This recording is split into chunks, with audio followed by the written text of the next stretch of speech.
नमस्कार, मी डॉक्टर मच्छिंद्र बांगर महाराष्ट्रातील हवामान परिस्थिती संदर्भात ताजा अंदाज देणार आहे। महाराष्ट्रामध्ये अनेक भागामध्ये आता पावसास अनुकूल अशी परिस्थिती निर्माण होते। एक मोठं पावसाळी क्षेत्र हे झारखंड, छत्तीसगड, ओरिसा असं तयार झालेलं असून याचा प्रभाव महाराष्ट्रावर आज पडण्याची शक्यता आहे। एकूणच महाराष्ट्रामध्ये अरबी समुद्रातून येणाऱ्या बाष्पयुक्त वाऱ्यांमुळे कोकण किनारपट्टीच्या भागात मेघगर्जनेसह विजांच्या कडकडाटासह जोरदार पाऊस होतोय। वातावरण बदलत आहे। अजून 3 ते 4 दिवस हे पावसाळी वातावरण प्रभावी राहण्याची शक्यता आहे। मी हवामानाच्या बाबतीत एक महत्त्वाची बाब काल व्हिडिओमध्ये सांगितली होती। जेव्हा मान्सूनची सुरुवात होते तेव्हा आपण मान्सून पूर्व कालावधीमध्ये हवेमध्ये बाष्प कमी असतं, आर्द्रता कमी असते आणि त्यामुळे निर्माण होणाऱ्या सिस्टम या त्या गतीने प्रभावी होत नाहीत। त्याच पद्धतीने आता राजस्थानमधून मान्सूनची परतीची प्रगती सुरू झालेली आहे आणि महाराष्ट्रातीलच नव्हे तर भारतातील आर्द्रता आता कमी होऊ लागली आहे।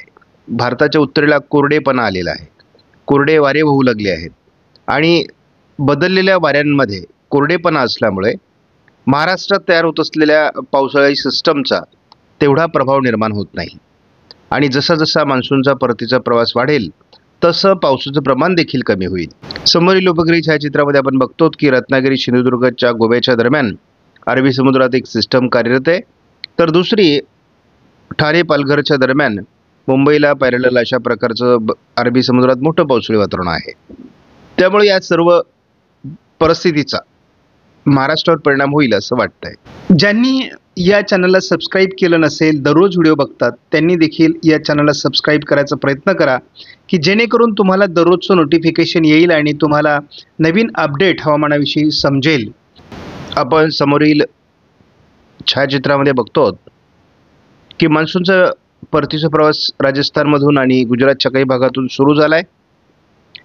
साधारण 23 तारखेला त्याची सुरुवात झाल्याचं हवामान खात्याकडून जाहीर करण्यात आलं आहे।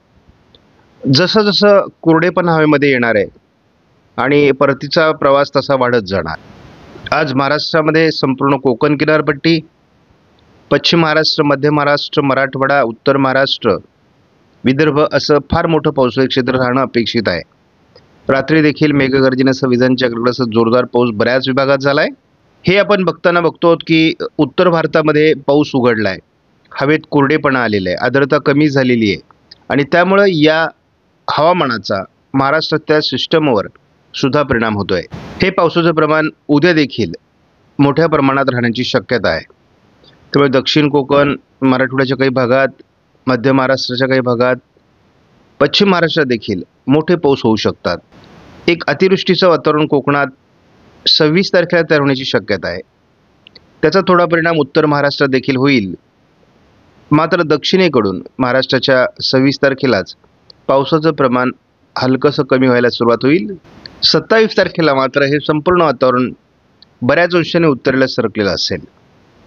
त्यामुळे एकूणच जर आपण 27 तारखेची परिस्थिती बघितली तर मान्सूनच्या परतीच्या प्रवासात अडथळा निर्माण करणारं वातावरण तयार होणार आहे, परंतु महाराष्ट्रातला पाऊस 27लाच उघडताना दिसतोय।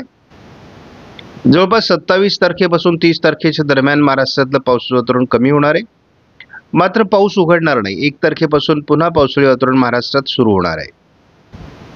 2 तारखेला विदर्भ, मराठवाडा, पश्चिम महाराष्ट्रात पावसाळी वातावरण राहण्याची शक्यता आहे। 3 तारखेला देखील विदर्भातून पावसाची शक्यता आहे। काही वर्षापासून आपण असं बघतो की परतीचा प्रवास सुरू होतो, परंतु तो अतिशय अडखळतो आणि तेवढ्या गतिमान पद्धतीने तो परतीचा प्रवास करत नाही। त्या पद्धतीने जसं हवामान खात्याने जरी तारखा दिल्या असल्या तरी त्या तारखांमध्येच मान्सूनचा परतीचा प्रवास होईल असं नाही। TCMW मॉडेलनुसार आज महाराष्ट्रामध्ये मोठ्या पावसाचं वातावरण दाखवलं जात आहे। पश्चिम महाराष्ट्र आणि कोकण, मध्य महाराष्ट्र, पूर्व विदर्भ असं मोठं पावसाळी क्षेत्र आज दाखवलं जात आहे। उद्या 25 तारखेला या पावसाच्या प्रमाणात वाढ होण्याची शक्यता ECMW मॉडेलने देखील दाखवली आहे। पावसाची तीव्रता 26 तारखेला जास्त वाढण्याची शक्यता असून यामध्ये संपूर्ण कोकण, मध्य महाराष्ट्र, उत्तर महाराष्ट्र, पश्चिम विदर्भ, उत्तर मराठवाडा, काही उत्तरेकडील पश्चिम महाराष्ट्रातील जिल्ह्यांमध्ये देखील पावसाचं प्रमाण वाढेल। 27 तारखेला मात्र हे बऱ्याच अंशाने उत्तर महाराष्ट्राच्या पश्चिमी भागात आणि उत्तर कोकणात याचा प्रभाव राहील. महाराष्ट्रातील प्रभाव बऱ्यापैकी कमी होईल. 28 तारखेला याचा प्रभाव बऱ्यापैकी कमी होणार आहे. 28ला उघडीप असेल महाराष्ट्रामध्ये, 29लाही महाराष्ट्रामध्ये उघडीप असेल, 30 तारखेला देखील महाराष्ट्रात उघडीप असेल. परंतु 30 तारखेला पुन्हा एकदा दक्षिण भारतामध्ये आणि पूर्व भारतामध्ये बंगालच्या उपसागराच्या किनारपट्टी भागात पावसाचं प्रमाण वाढू लागेल. 1 तारखेला हे पावसाचं क्षेत्र महाराष्ट्राकडे सरकेल. 2 तारखेला पश्चिम महाराष्ट्र आणि दक्षिण कोकणात हलक्या सरींची शक्यता राहील. बंगालच्या उपसागरामध्ये मोठी हालचाल आपण बघतो. मोठ्या चक्राकार वाऱ्यांचा प्रभाव आहे. हाच प्रभाव पुढे भविष्यामध्ये भूभागावर सरकून अतिशय सुप्त स्वरूपामध्ये महाराष्ट्रात 1002 आणि 1004 हेक्टोपास्कलपर्यंत हवेचा दाब कमी करेल आणि पर्यायाने महाराष्ट्रात जवळपास 3-4 दिवस मोठं पावसाळी वातावरण राहण्याची शक्यता आहे. आपण बघतो महाराष्ट्रामध्ये जवळपास 26 तारखेला 1004 हेक्टोपास्कल, तर 26 तारखेला दुपारनंतर 1002 हेक्टोपास्कल एवढा हवेचा दाब कमी होणार आहे. जेव्हा हवेचा दाब महाराष्ट्रात कमी होईल तेव्हा पावसाचं प्रमाण वाढेल असा संकेत आहे. पर्यायाने आपण बघतो की 27 तारखेपर्यंत हे वातावरण असंच राहणार आहे. 27ला हे गुजरातवर सरकून जाईल आणि महाराष्ट्रातील पावसाचं प्रमाण कमी होईल. 28 तारखेपासून 30 तारखेपर्यंत महाराष्ट्रात फारसं पावसाचं वातावरण दाखवलं जात नाही. सध्या महाराष्ट्रामध्ये केवळ कोकण किनारपट्टी, पूर्व विदर्भात ढगाळ वातावरण आहे. पावसाची अनुकूल स्थिती आहे. 25 तारखेला दिवसभरामध्ये यामध्ये वाढ होऊन संपूर्ण महाराष्ट्रात पावसाळी वातावरण तयार होत आहे. कोकण किनारपट्टीला मात्र त्याचा प्रभाव अधिक आहे. आपण 26 तारखेला जर याला पुढे सरकवलं तर संपूर्ण कोकण किनारपट्टी, उत्तर महाराष्ट्र, विदर्भ असं पावसाळी प्रमाण वाढताना दिसतंय. मराठवाड्याचा दक्षिणी भाग आणि पश्चिम महाराष्ट्राचा दक्षिणी भाग या ठिकाणी पावसाचं प्रमाण कमी होईल.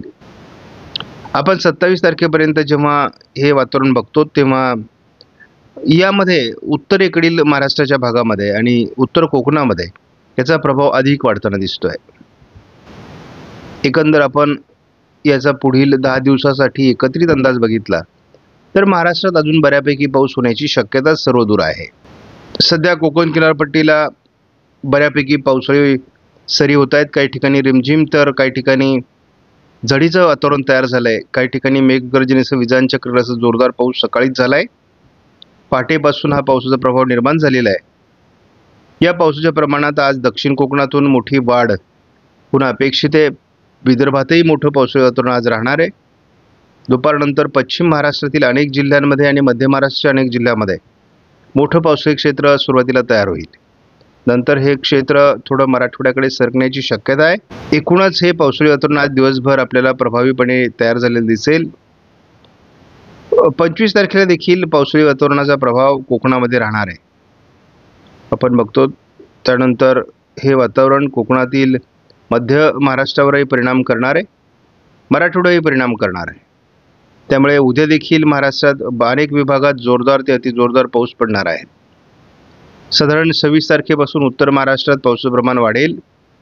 मुंबईसह पुणे, सातारा, रायगड, रत्नागिरी या काही भागात अतिवृष्टीची परिस्थिती निर्माण होऊ शकते आणि हे वातावरण संपूर्ण महाराष्ट्राच्या उत्तर भागामध्ये म्हणजे नंदुरबार, धुळे, जळगाव, नाशिक, अहिल्यानगर, छत्रपती संभाजीनगर पश्चिम, पुणे पश्चिम आणि संपूर्ण उत्तर कोकणामध्ये प्रभाव टाकण्याची शक्यता 26 तारखेला आहे.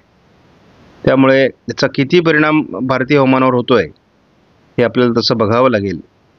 परंतु एकूण असं वाटतंय की नाशिक जिल्ह्याच्या काही भागामध्ये जोरदार पाऊस साधारण 26-27ला होईल. 27 तारखेला मात्र केवळ उत्तर महाराष्ट्रातील काही जिल्ह्यांचा पद वगळता या पावसाचं प्रमाण कमी होऊन जाईल आणि जवळपास हा पाऊस 30 तारखेपर्यंत महाराष्ट्रातून उघडण्याची शक्यता आहे. 1, 2 आणि 3 तारखेला मात्र सह्याद्रीच्या पर्वतरांगांच्या घाटमाथ्यावर पावसाळी वातावरण राहील. थोडं सांगली, सोलापूर, कोल्हापूर, सातारा आणि पुणे जिल्ह्यामध्ये देखील पावसाळी वातावरणाचा प्रभाव राहण्याची शक्यता आहे. अहिल्यानगर, बीड, लातूर, धाराशिव, सोलापूर भागातही 2 तारखेला पावसाची शक्यता आहे. याच भागात जवळपास 3 तारखेलाही पावसाची शक्यता आहे. मात्र पूर्व विदर्भातून पावसाचं प्रमाण आता कमी होत जाण्याची शक्यता 28 तारखेनंतर आहे.